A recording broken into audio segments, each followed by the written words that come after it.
Mesdames, Messieurs, bienvenue dans cette édition spéciale sur Médien TV. Le Maroc célèbre ce jeudi le 67e anniversaire de la révolution du roi et du peuple. Un moment phare dans l'histoire du royaume et un épisode décisif qui a permis de recouvrer l'indépendance.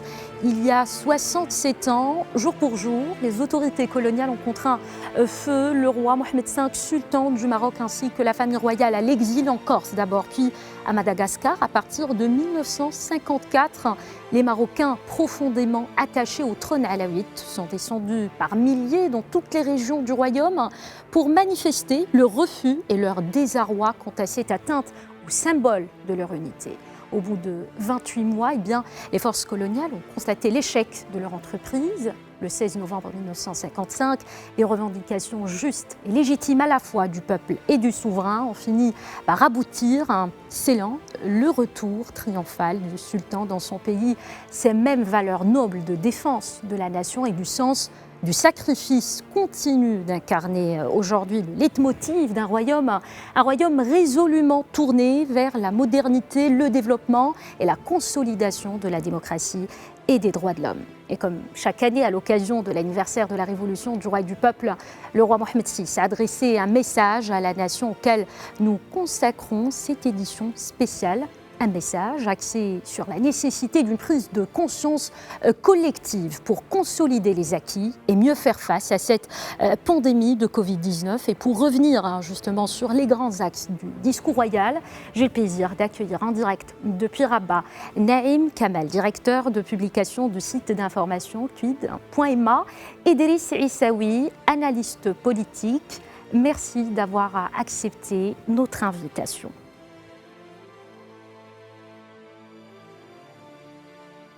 Alors, je vous propose tout d'abord un extrait du discours royal prononcé aujourd'hui, justement, à l'occasion du 67e anniversaire de la révolution du roi et du peuple. في مثل هذا اليوم من سنة 1953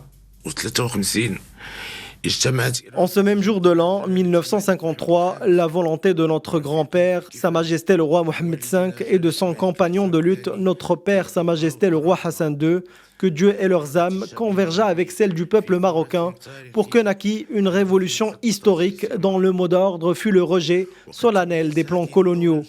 Patriotisme sincère, esprit de sacrifice, solidarité et loyauté, telles furent les vertus électives de cette glorieuse épopée qui visait à faire émerger un Maroc libre et indépendant.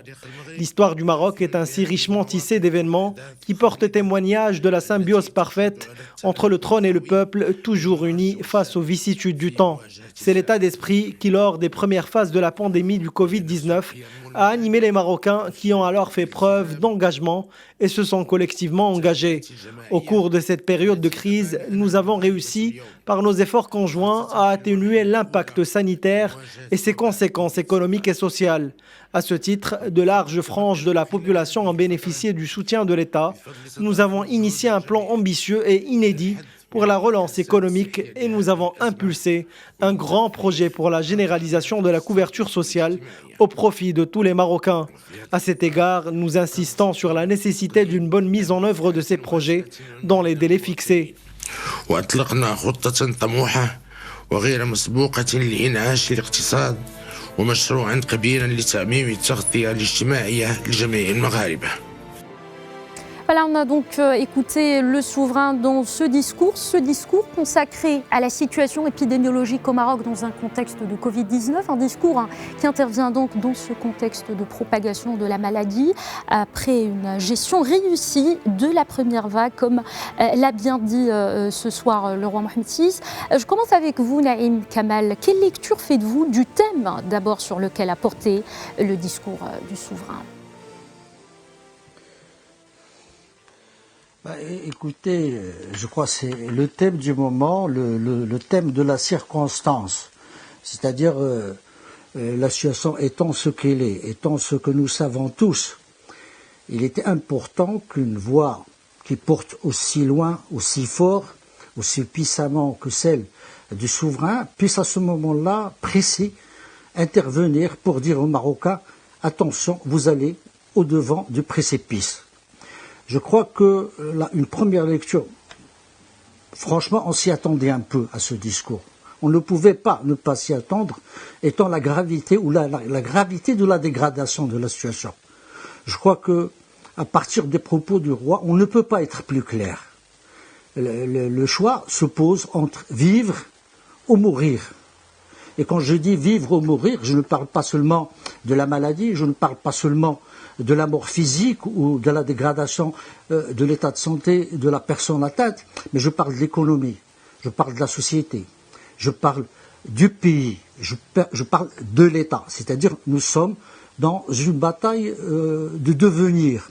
Allons-nous rester, allons-nous être, allons-nous continuer à accumuler ce que nous avons entamé depuis l'indépendance et qui s'est accéléré ces 20 dernières années. Je crois que ce n'est pas pour rien. C'est le souverain a fait le lien, c'est tombé à point nommé, le hasard fait bien les choses, a fait le lien entre la révolution du roi et du peuple, parce qu'au moment de la déposition du roi Mohamed V, il s'agissait de l'avenir et du devenir du Maroc, parce que, pour rappeler le contexte, c'était une tentative de passage en force du protectorat français qui voulait passer du statut de protectorat à statut de colonie et donc de détruire l'État ancestral, l'État multiséculaire marocain. Aujourd'hui, nous sommes en face, non pas d'un homme, non pas d'une puissance humaine, mais nous sommes devant un ennemi d'autant plus dangereux qu'il est invisible, d'autant plus dangereux qu'on a tendance à montrer inconscient, insouciant à son égard. Et donc, il fallait mettre le haut là. Et je crois que le souverain, aujourd'hui, a essentiellement voulu mettre ce haut là. Il a mis les Marocains devant le choix. Il leur a dit ce qui a été fait. Il leur a rappelé ce qui doit se faire. Et il les a appelés à plus de discipline, à plus de conscience, allant jusqu'à remettre en cause le patriotisme. Oui, Naïm Kamal, on reviendra sur ce point. Vous avez abordé justement le volet économique de cette lutte, de ce combat aujourd'hui que nous menons tous contre le coronavirus. On ne lutte pas uniquement contre la maladie, mais aussi on lutte contre les répercussions économiques. Des points abordés aujourd'hui par le roi Mohamed VI et qui nous rappellent aussi le discours du trône, donc du fin juillet, dans lequel le souverain a souligné donc de manière très claire plusieurs points. Alors je me retourne vers vous, Driss Issaoui. Parlez-nous un peu de ce volet économique. Le roi Mohamed VI a été très clair aujourd'hui concernant les aides accordées à plusieurs familles marocaines dans le besoin. Est-ce qu'on est aujourd'hui capable d'aller au-delà donc, de cette étape? Est-ce qu'on est en mesure encore de résister, ou bien il est temps d'agir et il est temps de prendre les choses plus au sérieux? Driss Issaoui. Vous savez, votre introduction était très belle. Vous avez parlé de l'esprit qui avait présidé à la révolution du roi et du peuple en tant que valeur fondamentale qui avait fondé les relations entre Marocains, entre les gouvernants et les gouvernés.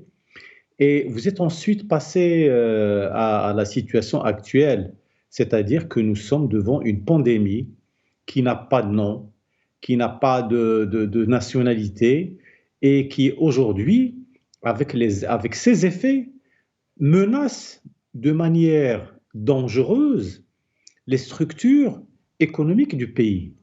C'est-à-dire quoi? Nous avons maintenant des situations où le secteur privé, l'individu marocain qui avait une possibilité de gagner sa vie, d'avoir un revenu permanent, il se retrouve devant une situation où même ce revenu, aussi modeste soit-il, a été remis en cause. Et aujourd'hui, comment faire face à cela? Comment aller au-devant de ces difficultés? Parce que c'est effectivement une grosse difficulté que de faire face à cette pandémie. Et on ne peut pas le faire sans justement mettre un terme, sans stopper le développement de cette pandémie. Et le discours du roi a été très clair, il faut le dire. Il a choisi une tonalité tellement forte, tellement directe, où il ne voulait pas justement parler aux Marocains avec un langage qui n'avait aucun sens. Il y avait un seul sens à dire. Nous sommes devant une grosse difficulté, nous sommes des Marocains responsables, nous devons assumer ensemble cette responsabilité, c'est-à-dire faire en sorte que les premières mesures qui ont été entreprises par le Maroc en termes de confinement, en termes de frontières entre les uns et les autres, il faudrait qu'on puisse pouvoir revenir à cette situation. Il a semblé qu'aujourd'hui, vous savez, quand on regarde un peu le comportement des uns et des autres, de certains Marocains, quand ils sont dans la rue, ils ne portent pas de Bavière, ils ne portent pas. Il n'y a aucune mesure de précaution qui est prise par le citoyen marocain. Le mélange est là. Et le résultat ne s'est pas fait attendre. Nous avons remarqué que du moment où les Marocains eux-mêmes ne respectent plus ces engagements qui ont été pris par le Maroc, par le roi du Maroc, par le gouvernement du Maroc, par toutes les institutions, du moment où on ne respecte plus ces engagements, il était normal que les infections puissent augmenter et que finalement on remet en cause carrément, parce que le roi, il a été clair dans le discours. Il a dit que nous avons été félicités pour notre comportement, pour ce que nous avons fait. Nous avons été cités comme exemple, on a été cités justement comme exemple à cela.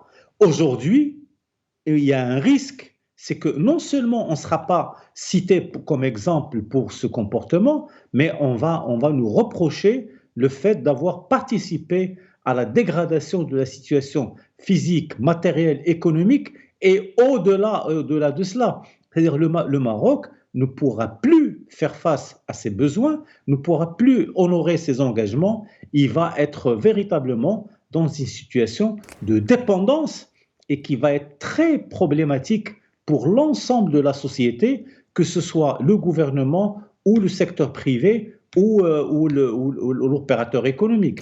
Alors dans ce sens justement, Driss Issaoui, je cite le souverain ce soir, je cite « Ces comportements pourraient être compris si les outils de prévention étaient soit indisponibles sur le marché, soit coûteux, mais il se trouve que l'État est scrupuleusement attaché à fournir ces produits en abondance et à des prix très raisonnables ». Quel est le message qu'on peut tirer de cet extrait du discours royal ? Cet extrait, il est très direct. Au lieu que les Marocains viennent vous dire « Ah, on n'a pas eu les matériaux, on n'a pas eu tel équipement, on n'a pas eu telle chose ». Non. Le Maroc a pris sa responsabilité en ce qui concerne la production des bavettes, de tous les produits qui sont liés justement à la lutte contre le corona. Il l'a fait, il l'a financé, il a fait tout cela. Mais qu'est-ce qu'on a trouvé en face ? On a trouvé un comportement irresponsable, un comportement complètement irresponsable, et on a vu une multiplication des cas, dans beaucoup de villes où c'est devenu complètement insupportable.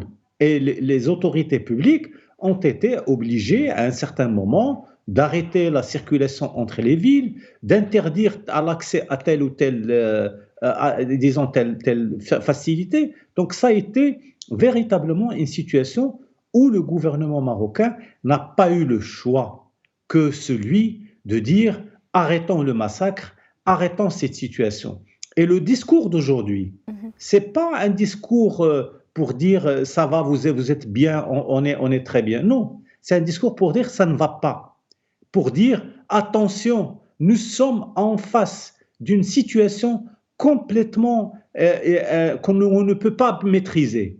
Et que le Maroc n'a pas les moyens d'aller de l'avant en étant irresponsable, en oubliant le fait que quand on lutte contre cette maladie, on doit le faire dans le cadre d'une solidarité et d'une cohésion sociale qui doit nous permettre d'aller de l'avant. Oui, tout à fait. Driss Issaoui reviendra donc sur ce concept de solidarité abordé par le souverain ce soir. Alors, Naïm Kamel, justement, cette recrudescence donc des cas positifs au coronavirus au Maroc, le souverain a parlé d'une conjonction de plusieurs facteurs. La levée du confinement s'est accompagnée, je cite le souverain, d'une multiplication exceptionnelle de cas d'infection. Concrètement, que faut-il faire aujourd'hui? Quelle est la solution à ce stade? Écoutez, s'il y a quelqu'un, un conseil scientifique quelque part de par le monde qui a la solution miracle pour faire face à la situation actuelle, moi je suis demandeur et je serai même payeur. Non, ce qu'il faudrait faire et ce qu'il faudrait savoir, c'est que en parlant de l'état actuel, de la recrudescence des cas au Maroc, et attention, la recrudescence n'est pas seulement marocaine, elle est européenne. Aux États-Unis, ça n'a jamais été le plateau, en Amérique latine également. Donc, il faut restituer tout ça dans ce cadre. Mais tout le monde n'est pas sur un pied d'égalité dans l'affrontement avec le coronavirus. Parce que il y a un problème, et nous le connaissons, nous le savons, d'infrastructure sanitaire. Il ne faut pas que notre structure sanitaire, que nos médecins, le roi y a fait allusion en disant qu'avant, il y avait une infection par jour dans les milieux médicaux ou dans les structures sanitaires. Aujourd'hui, on en compte 10. Si on continue à ce train-là, peut-être qu'au bout d'un certain temps, on va se retrouver sans médecin. Donc, il y a cette réalité. Ce qu'on doit faire, ce que tout le monde fait, d'abord, et ça a été dit, les gestes basiques, les gestes de protection basiques, c'est pas coûteux, ça coûte rien. Peut-être un peu de chaleur, peut-être un peu de sueur, une bavette, se laver les mains régulièrement au savon et ou sinon au gel hydroalcoolique. Prendre ses distances, éviter les foules, éviter les attroupements. Donc il y a ces gestes barrières de manière à ce que, on l'a vu comment les plages étaient bondées, sans que personne n'ait une bavette, sans qu'il y ait aucune distanciation sociale, sans qu'il y ait pas sociale, physique, sans qu'il n'y ait aucune distanciation physique. Et tout cela, ça a créé un rush qui est en train de se développer. S'il continue ainsi, il ne faut pas oublier, et ça là, je voudrais ouvrir une parenthèse, parce que vous avez posé la question tout à l'heure à Driss. Le roi a signalé que nous avons lancé un programme de relance économique des plus ambitieux. Il faisait référence au plan de 120 milliards de dirhams, il a parlé de la généralisation et il a exigé, malgré les difficultés que nous sommes en train de connaître, malgré les indisciplines, et là je vais revenir sur les indisciplines tout de suite après, que nous continuons à construire, nous continuons à avoir de l'espoir en l'avenir parce qu'on a de l'espoir dans les Marocains si on les interpelle pour qu'ils reviennent. Et là, oui, je reviendrai vers vous. Le souverain a abordé ce soir un point extrêmement important que nous remarquons dans nos conversations quotidiennes au Maroc. Il y a parmi nous, effectivement, ceux qui ne croient même pas en l'existence réelle du virus, malgré les efforts de sensibilisation déployés sur plusieurs niveaux. Est-ce que le travail de sensibilisation mené jusqu'à aujourd'hui n'est pas suffisant, à votre avis, Driss Issaoui ? Vous savez, quand on est dans une situation de crise comme celle-ci, il est extrêmement difficile de savoir si on a convaincu ou pas. Pourquoi ? Parce que nous avons un phénomène qui ronge les antres de la société et vous avez de l'autre côté des gens qui essaient de s'adapter. Alors, comment voulez-vous savoir si votre plan de communication a été convaincant ou non, surtout quand vous retrouvez des gens, au lieu d'adopter des comportements quotidiens simples, Naïm Kamel vient de le dire, disons, se couvrir la bouche, se laver les mains, donner une distance éviter les attroupements, mais les gens ne le font pas. Ils font exactement le contraire de ce qu'on est en train de dire aujourd'hui. Alors, la communication, il y a eu un grand effort, mais malheureusement, dans cette situation, il est extrêmement difficile. Nous l'avons remarqué, que ce soit en France, en Espagne, en Allemagne, aux États-Unis par exemple, au Brésil. Regardez les grands pays comment ils souffrent. Pourquoi? Parce qu'à un moment donné, ils se sont dit « Ah, il n'y a pas d'infection Covid, il n'y a rien, on ne croit pas en cela. » Et finalement, ce sont les gens qui payent le tribut le plus large. Mais aujourd'hui, vous savez, quand vous avez ça, vous avez une machine qui s'arrête. C'est la machine économique. Il y a effectivement un plan qui a été travaillé. Ça a été demandé par le roi Mohammed VI et ça a été travaillé par le ministère des Finances et les autres ministères.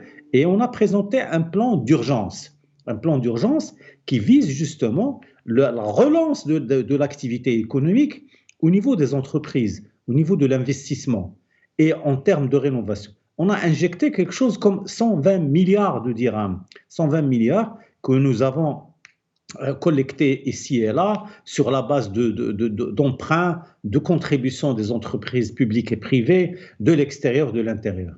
Mais quand on fait tout ce travail et vous avez à côté des gens complètement irresponsables qui se mettent dans les rues et qui commencent à se comporter de manière complètement irrationnelle et irresponsable, il est extrêmement difficile de mesurer la capacité de votre communication à être performante et à arriver à des résultats concrets. Ça, c'est le problème que nous avons vécu au Maroc, nous l'avons vu. Vous ne pouvez même pas aujourd'hui mesurer l'impact de telle ou telle mesure économique pour l'investissement, pour l'emploi. Mais le roi, il a été clair dans cette histoire. Il a dit, pour moi, je dois protéger l'emploi, je dois protéger les classes, surtout la classe moyenne. La classe moyenne est un sujet permanent. Et le roi en a fait un sujet permanent depuis un certain temps où il considère que les classes moyennes, c'est véritablement un pilier du développement de ce pays. J'espère qu'on va l'écouter pour une fois et pouvoir aller dans le sens qu'il a indiqué. C'était juste un rappel, c'était un sujet central donc, du discours prononcé à l'occasion du 66e anniversaire justement de la Révolution du roi et du peuple en août dernier. Concernant ce volet économique donc, que vous étiez en train d'aborder, rappelons ces points essentiels, le fonds spécial Covid-19 donc créé sur hautes instructions du roi Mohammed VI depuis le début de la pandémie en est aujourd'hui à quelques 33 milliards de dirhams, 700 millions justement, exactement à peu près, et puis 5 milliards de dirhams par exemple injectés aussi dans la caisse centrale de garantie.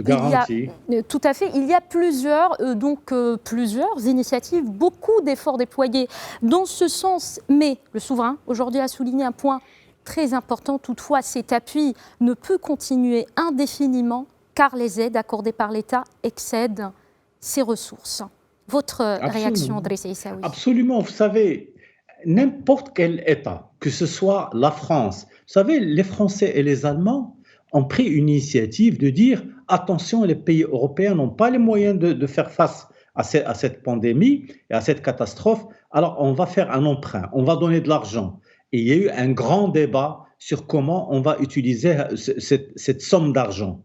Aujourd'hui, le Maroc, c'est la même chose. Vous savez, nous, on n'est pas un pays qui est excessivement riche, qui n'a pas de limite à ses moyens. Nous avons des limites. Nous avons un endettement. Nous avons une nécessité de lancer un certain nombre de secteurs. Et nous avions commencé avec cela. Le secteur de l'automobile, l'industrie de l'aviation, etc. Mais aujourd'hui, vous savez, avec ce que nous sommes en train de vivre, on a donné un coup d'arrêt mortel, complètement mortel à ces secteurs-là. Et si on n'arrive pas à en sortir le plus tôt possible, je ne sais pas quelles seront les conclusions. C'est pour cela que le discours du roi a été un discours très raisonnable, un discours sérieux et un discours direct aux Marocains moyens, à tous les Marocains, pour qu'ils fassent attention à leur comportement, à leur manière de gérer, de vivre. Parce qu'aujourd'hui, on ne demande plus rien. On demande aux gens d'avoir des précautions dans leur comportement, dans leur manière de vivre. Et si on injecte de l'argent pour faire travailler les gens, vous avez des gens qui ne font rien pour cela, comment voulez-vous vivre? Et moi, je reviens ici à un communiqué qui a été lancé par la société civile à Marrakech aujourd'hui et qui demande justement d'ailleurs, ce qui était remarquable, ils se sont présentés avec des félicitations au roi Mohamed VI, au peuple marocain à cette occasion, mais en même temps, ils ont fait un constat des plus directs sur les défaillances du secteur de la santé au niveau de la wilaya de Marrakech. D'accord, Driss Essaoui, donc on parlera de ce sujet plus tard. Je reviens donc vers vous, Naïm Kamel, et cet extrait du discours royal, si cette tendance haussière perdure, la commission scientifique chargée du suivi de l'évolution du Covid-19 pourrait préconiser un retour au confinement, voire un durcissement des mesures sanitaires, ce que certainement personne d'entre nous ne souhaite ce scénario, mais le souverain était très clair aujourd'hui. C'est envisageable si les chiffres donc gardent ces tendances haussières. Que pouvez-vous nous dire à ce sujet? Écoutez, je crois qu'on est en train d'assister à une évolution dans les mesures à prendre face au Covid et à sa progression. On ferme des quartiers, on ferme des plages, on ferme des souks, on ferme des supermarchés plus tôt qu'auparavant. On essaye d'accompagner l'évolution de la pandémie ou de l'épidémie au niveau national par des mesures appropriées, ciblées et pour essayer de maintenir le rythme de la vie, le rythme de l'économie, le rythme de la société en vie. Il faudrait que la vie reprenne ses droits, que la production reprenne ses droits, que le travail reprenne ses droits, et c'est essentiel, c'est vital pour le Maroc et pour les Marocains. C'est-à-dire on est tous impliqués. Ça a été dit et ça a été compris au début qu'on était tous dans un même bateau, ou sur un même bateau. Et que si on coule, on va couler tous. Il faut pas croire que quelqu'un va en échapper. Et c'est là l'un des problèmes que nous rencontrons, c'est qu'il y a une certaine forme de fatalisme, certaines formes d'insouciance ou d'inconscience qui dit « moi ça ne me touchera pas » ou « moi je suis dans une bonne condition physique et on me dit que je suis dans une bonne condition, les gens en bonne condition physique s'en sortent plutôt bien, que ça ne touche pas les jeunes ». Ça, c'est un mythe auquel il va falloir s'attaquer pour dire que tout le monde est concerné. C'est essentiel. Le roi l'a dit dans son discours. C'est un virus égalitaire. Il touche tout le monde, tous les pays. Il ne fait pas de différence de nationalité. Il fait pas de différence d'âge. Il ne fait pas de différence de richesse. Il fait aucune différence. Maintenant, il est vrai que l'État communique, que l'État prend des décisions. Que l'État communique sur la fermeture d'un quartier, c'est une communication de nature à sensibiliser et à amener les gens à plus de prudence, à dire attention, mais c'est peut-être plus sérieux qu'on croit. C'est déjà ça. La société civile s'est manifestée, mais la société civile n'a pas à se manifester comme ça. La société civile, il m'excusera, et je parlerai également des partis politiques. Le souverain, on a parlé.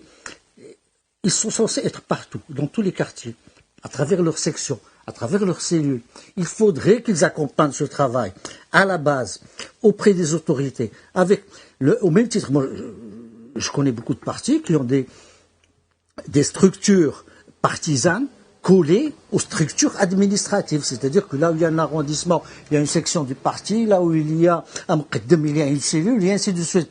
Donc, il va falloir mobiliser et penser à autre chose qu'aux échéances de 2021, parce que si on continue à ce stade, les élections peut-être de 2021 n'auront pas lieu. Alors, il faut faire tout pour éviter le confinement, parce que ça serait catastrophique pour le Maroc et pour les Marocains, pour l'économie du pays. C'est très important. Mais il va falloir, le roi aujourd'hui, il a tapé du poing sur la table, et il a essayé de sensibiliser. Mais il ne peut pas tout faire tout seul. Il va falloir que toute la machine se remette de la même manière qu'il s'était mise le premier jour, qui nous a valu les félicitations et d'être cité en exemple. Est-ce qu'on en est incapable de rééditer l'exploit ? Est-ce qu'on est une équipe d'un seul match, qu'on ne peut pas jouer le retour? C'est là où il va falloir mobiliser toutes les forces. Il va falloir peut-être aussi trouver des mécanismes pour que la société civile n'a qu'à descendre, qui l'empêche. Oui. Il faut nous associer. Allez-y. Naïm Kamel, quand vous avez parlé de match, et quand on parle de match, on parle de solidarité, d'esprit d'équipe, et la solidarité, c'est un des symboles que nous rappelle aujourd'hui, pour une remise en contexte, on célèbre aujourd'hui le 67e anniversaire de la révolution du roi et du peuple, et la solidarité justement et la loyauté donc, sont des principes, des symboles de cet événement historique que célèbre le Maroc aujourd'hui. Je cite le souverain d'ailleurs qui a parlé de la solidarité. Ces attitudes irrationnelles sont d'une part dénuées de civisme, car agir en bon citoyen, c'est avant tout se soucier de la santé et de la sécurité d'autrui. Elles traduisent d'autre part un manque de solidarité, car être solidaire, ce n'est pas seulement aider autrui matériellement, c'est surtout, dans cette situation, éviter d'être potentiellement un vecteur de contamination pour les autres. Le souverain a même parlé des cas asymptomatiques qui sont aujourd'hui très nombreux. Et vous avez parlé justement de ce point. Oui, je vous en prie, Naïm Kamel. C'est aussi simple que ça. Protéger l'autre, c'est se protéger. Il faut partir même d'un truc, d'un principe égoïste. Si je ne me protège pas, je ne protège pas l'autre, et si je ne protège pas l'autre, je ne me protège pas. C'est une dialectique, il va falloir qu'on s'y inscrive si on veut retrouver un jour la vie normale. C'est essentiel. Donc il va falloir y aller, et il faudra y aller. Et si un jour, laqdarallah, il va falloir passer par le reconfinement, écoute, de la même manière que le Maroc l'a fait sans trembler dans un premier temps, s'il est nécessaire pour sauver la vie humaine, de sacrifier l'autel, mais je n'ose pas imaginer, je n'ai même pas envie d'imaginer ce qui pourra advenir de nous tous dans cette histoire. Donc c'est pour ça, il faudra insister, réitérer, confirmer, reconfirmer, dire, parler, continuer, prendre des décisions, prendre des sanctions aussi, si nécessaire. Faut pas, ça a été fait, ça devrait être fait une fois de plus. Donc, il va falloir y aller, parce que ce que nous avons vu, ce que nous avons vécu comme irresponsabilité, comme inconscience depuis le déconfinement, est vraiment insupportable. Et alors, vous l'avez si bien dit, vous l'avez si bien dit, Naïm Kamel, laqdarallah, le reconfinement, donc c'est le scénario que personne ne souhaite, ni au Maroc ni ailleurs, justement. Je vous propose tout de suite d'écouter un extrait du discours royal dans lequel il revient, justement, le roi Mohamed VI, sur cette éventualité du reconfinement. Il revient juste après pour poursuivre ce débat. بموازاة مع تخفيف الحجر الصحي تم اتخاذ مجموعة من التدابير الوقائية قصد الحفاظ على سلامة المواطنين. Parallèlement à l'allègement du confinement, un ensemble de mesures préventives a été déployé pour préserver la sécurité des citoyens et enrayer la prolifération de la pandémie. Toutefois, nous assistons avec désappointement à une recrudescence des cas d'infection. En effet, nous constatons avec regret que la dégradation de la situation sanitaire ne porte guère à l'optimisme à cette date. Et quiconque, cher peuple, te dit le contraire, est un affabulateur. De fait, au lendemain du déconfinement, le nombre des cas confirmés, celui des cas graves et celui des décès ont augmenté en peu de temps, plus de 3 fois par rapport à la période de confinement. De même, le nombre d'infections parmi le personnel soignant a enregistré une hausse, passant quotidiennement de 1 cas durant la période de confinement à 10 cas tout récemment. Si cette tendance haussière perdure, la commission scientifique chargée du suivi de l'évolution du Covid-19 pourrait préconiser un retour au confinement, voire un durcissement des mesures sanitaires. Dans l'hypothèse où Dieu nous en garde, ces décisions difficiles devaient être prises, ces répercussions sociales et économiques seraient rudes pour l'ensemble des citoyens. Par ailleurs, à défaut d'un respect rigoureux et responsable des consignes sanitaires, le nombre de contaminations et de décès ira crescendo. Et alors, malgré les efforts importants des pouvoirs publics et du secteur de la santé, les hôpitaux ne seraient plus en mesure de faire face à la pandémie. غير قادرة على تحمل هذا الوباء مهما كانت جهود السلطات الأممية وقطاع الصحة. Alors Naïm Kamel, vous auriez une réaction quand vous étiez en train de parler de ce sujet justement avant l'extrait royal? Ben oui, je crois, comme je l'ai dit tout au début de l'émission, et je crois que pendant cette heure de cette émission, on va continuer à la répéter, et c'est tant mieux qu'on la répète. C'est un discours on ne peut plus clair. Si on arrive à saturer les hôpitaux, les cliniques, les médecins et le corps médical dans son ensemble, on va se retrouver dans des situations que nous avons vues, dramatiques, tristes, que nous avons vues en Amérique latine, dans certains pays où on a vu les enterrements dans les fosses communes, on a vu les alignements. On n'aimerait pas en arriver là. Il faut espérer qu'on n'en arrivera pas là. Il faut prier pour qu'on en arrive là, mais aussi il faut travailler pour qu'on n'en arrive pas là. Et on n'en arrive pas là. Et le souverain, il a été très clair. C'est la responsabilité de chacun. Et je crois qu'il a bien pesé ses mots quand il a dit que ne pas observer les règles d'hygiène et de protection, les mesures barrières, qui sont très simples pourtant. C'est vrai que le masque peut être gênant et dérangeant. C'est vrai que le gel hydraulique peut parfois irriter. Mais vaut mieux ça que le désastre. Et donc, le souverain a été très clair sur ce point, en qualifiant, je crois que dans sa bouche c'est très fort, qu'un acte de non-protection de soi, qui est un acte de non-protection de l'autre, est un acte antipatriotique. C'est pas un acte patriotique. Tout à fait. Je crois qu'il va falloir... Oui, je vous en prie, le souverain donc a tiré ce soir la sonnette d'alarme et a lancé aussi un appel. Je vous propose d'écouter encore une fois le roi Mohammed VI.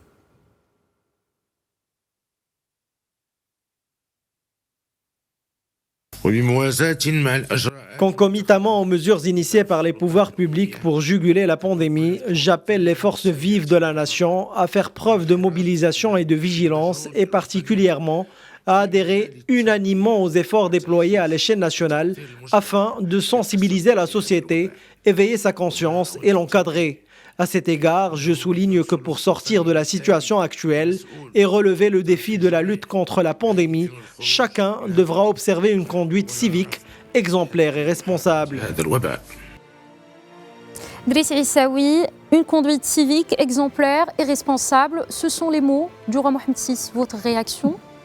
Absolument, vous savez, c'est un discours, on l'a dit tout à l'heure, c'est un discours clair, net, adressé à chacun des Marocains en tant qu'individu et en tant que groupement. Et il est en train de leur dire, attention, ne jouez pas avec votre avenir, ne jouez pas avec le devenir de votre peuple. Soyez responsables, faites, disons, respectez les mesures qui vous ont été proposées. Si on ne le fait pas, il est clair que, quelle que soit la situation, quels que soient les efforts que le gouvernement prendra, que l'État marocain va imposer, parce qu'on peut imaginer, comme certains pays, que l'on va, par exemple, assujettir le non-respect de telle ou telle action avec un procès-verbal. Ce n'est pas la solution. La solution, c'est l'adhésion. C'est la solidarité, c'est le fait de se dire nous sommes les meilleurs, il faut qu'on le reste. Mais pour le rester, il faut le vouloir. Et le Marocain peut justement, il est capable de dire je veux être mieux que l'autre en respectant ce confinement, en essayant de protéger mon prochain, en essayant de ne pas porter atteinte à la sécurité de l'autre, etc. Donc, si on ne fait pas ça, je ne pense pas que l'on soit imbibé de ces valeurs de solidarité, de ces valeurs de citoyenneté qui font que les Marocains ont toujours défendu leur peuple, ils ont toujours défendu leur territoire avec acharnement et avec conviction. Et je pense que pour la pandémie Covid-19, nous sommes obligés de nous attacher à ces valeurs-là. Si on ne le fait pas, on n'ira pas de l'avant. Et de toutes les manières, le roi a été très clair. Il a dit, attention, nous n'avons pas des ressources illimitées. nos ressources sont ce qu'elles sont, mais si vous nous aidez, on va aller mieux et on va pouvoir nous en sortir. Mais pour pouvoir s'en sortir, il faut dépasser, parce que là, le risque d'un deuxième confinement, il pointe du nez, il est là. C'est-à-dire que moi, ça ne m'étonnerait pas que demain ou après-demain, la semaine prochaine, le mois prochain, on vous dit attention, que chacun reste à sa place. Alors là, je vous invite à voir ce que sera l'économie marocaine. Oui, justement, vous étiez en train de parler de valeurs. Vous avez parlé d'un scénario, donc d'un triste scénario malheureusement. On ne veut pas être pessimiste aujourd'hui, mais réaliste. Et la situation, elle est juste très sérieuse aujourd'hui au Maroc comme ailleurs. Si jamais il y a un reconfinement au Maroc, alors pour dire les choses de manière très claire, qu'est-ce qu'on risque aussi bien sur le niveau social qu'économique aujourd'hui ? Le confinement, le retour du confinement, il va nous imposer une première chose. On sera installé dans une situation statique. C'est-à-dire qu'il n'y aura aucune dynamique qui va pouvoir être injectée.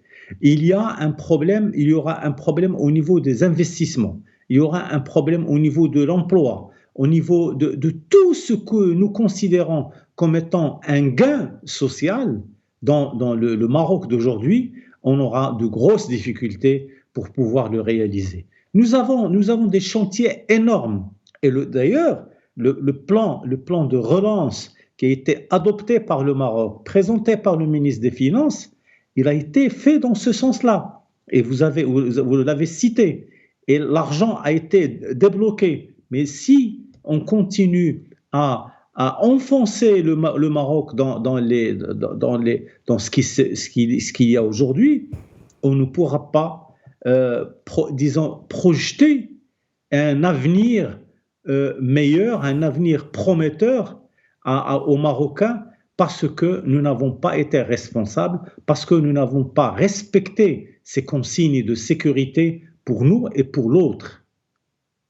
Alors maintenant, Naïm Kamal, vous aussi, j'aimerais bien donc savoir votre avis justement sur les répercussions d'un éventuel reconfinement avec cette recrudescence des cas du nouveau coronavirus au Maroc. Écoutez, je vais vous dire une chose, je vais vous donner un exemple sur le volontarisme des souverains. Il y a quelques jours, la CNOPS a fait savoir que la pandémie faisait partie des cas de force majeure et que, en conséquence, elle n'était pas remboursable par les services de protection sociale. 2 jours après ce communiqué, on a vu un autre communiqué conjoint, je crois, entre le ministère des Finances et la CNOPS qui dit « Ah non, ils ont rétropédalé, ils ont fait marche arrière ». Et je crois qu'une telle marche arrière n'aurait pas été possible s'il n'y avait pas eu l'intervention royale. Et donc, pour dire comment l'approche du souverain pour protéger le Maroc, pour protéger les Marocains, pour aider les Marocains à se sauver eux-mêmes. Donc, c'est une illustration qu'on devrait retenir. Ça, mine de rien, ça a l'air de rien comme ça, mais c'est quand même important. C'est un coup très important pour la CNOPS et pour les équilibres de la sécurité sociale. Moi, je voudrais vous dire une chose. Le roi a parlé au début du 20 août et de la révolution du peuple du roi. Lorsque le roi Mohamed V a été déposé, il a été exilé, d'abord en Corse puis à Madagascar, les Marocains sortaient pour défendre le pays et sortaient sans savoir s'ils allaient revenir. Ils sortaient pour mourir et sans qu'on leur demande. Donc, le sacrifice suprême. Là, on leur demande l'inverse.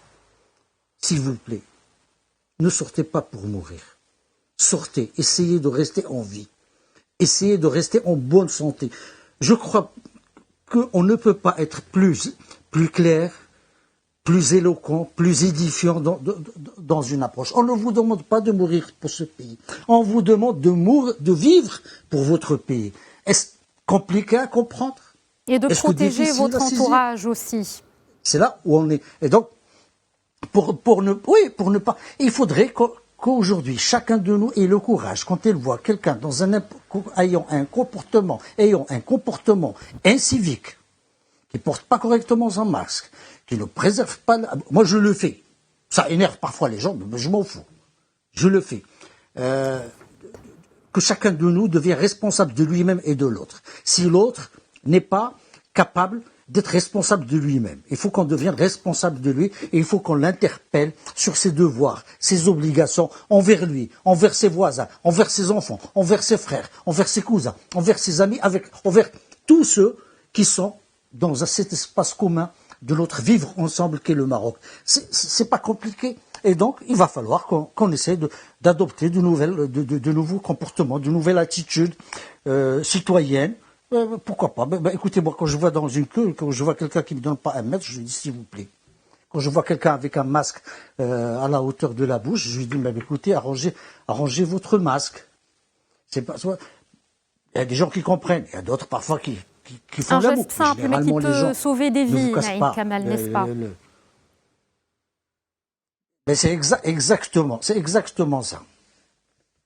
Alors, je me retourne vers vous, Driss Issaoui. Est-ce que vous ne pensez pas aujourd'hui que le Maroc est dans une dynamique donc très très avancée sur plusieurs niveaux, plusieurs chantiers sont aujourd'hui lancés. La commission sur le modèle de développement donc est en train de préparer donc ces travaux qu'elle devrait donc soumettre à l'appréciation royale d'ici le mois de janvier prochain, janvier 2021. Le souverain a parlé aussi du très grand chantier de la généralisation de la couverture sociale au Maroc. Est-ce qu'à votre avis, on n'est pas aujourd'hui, est-ce qu'on n'est pas censé nous protéger notre entourage, miser sur les acquis et éviter les pires scénarios pour aider notre pays à avancer et pour ne pas être à l'origine tout simplement de retard en plus? Ce que le roi Mohamed VI a dit dans son discours, c'est quelque chose de relativement simple. Il vous dit, attention, préservez votre santé, préservez l'environnement, préservez votre société, essayez de respecter les consignes qui vous ont été données. C'est la meilleure façon de contribuer au développement de votre pays. Effectivement, vous l'avez dit, il y a aujourd'hui un certain nombre de projets, de chantiers qui ont été lancés pour les petites entreprises. Vous savez, dans les discours du roi, il y a toujours cette référence aux petits métiers, à la classe moyenne, aux gens qui n'ont pas les moyens, à ceux qui ne sont pas dans le circuit économique. Il dit attention, faites attention à ces gens-là, faites attention à leurs revenus, etc. Alors, si on arrive à garder l'équilibre au niveau de notre société, si on arrive à éviter qu'il n'y ait plus justement cette explosion de la pandémie, je pense qu'on sera préparé à pouvoir justement travailler de manière normale, à pouvoir donner la possibilité aux TPE, aux PME de pouvoir agir sur les ressorts de la société. Si on ne le fait pas, je pense qu'il n'y aura pas de solution. C'est ça le problème.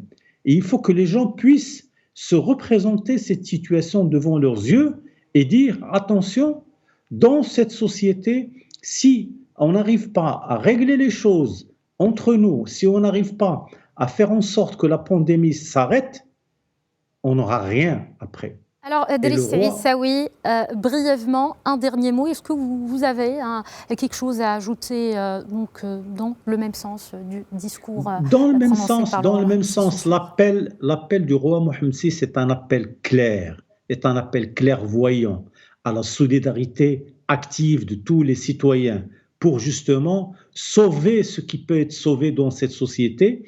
Et ce qu'il y a à faire, c'est justement de regarder de très près ce qui se passe autour de nous, ce qui se passe ailleurs, et se dire qu'il est possible de faire mieux à condition de travailler ensemble, d'être solidaires ensemble, d'être citoyens ensemble. C'est ça le plus important. D'accord. Naïm Kamal, un dernier mot, quelque chose à rajouter? Soyez citoyens, c'est tout ce que j'ai à dire. Soyons, mais pas soyez. Soyons citoyens. Citoyens, solidaires, exactement. Soyons engagés et loyal envers la patrie, envers le pays, envers son peuple, envers sa monarchie, etc. Donc il faut rester. C'est le moment d'être soudés plus que jamais parce que ce qui se profile à l'horizon n'est guère réjouissant. Solidaire, civique, ce sont des mots qui sont revenus dans le discours royal prononcé ce jeudi donc à l'occasion du 67e anniversaire de la Révolution du roi et du peuple qui intervient cette année dans un contexte particulier, un contexte sanitaire auquel fait face toute la planète. Soyons solidaires, protégeons-nous et protégeons surtout nos proches qui n'ont peut-être pas là justement une bonne santé pour résister à ce virus. Merci beaucoup Driss Issaoui. Je rappelle que vous êtes analyste politique. Merci également à Naïm Kamel, directeur de publication du site d'information Quid.ma. Merci encore une fois.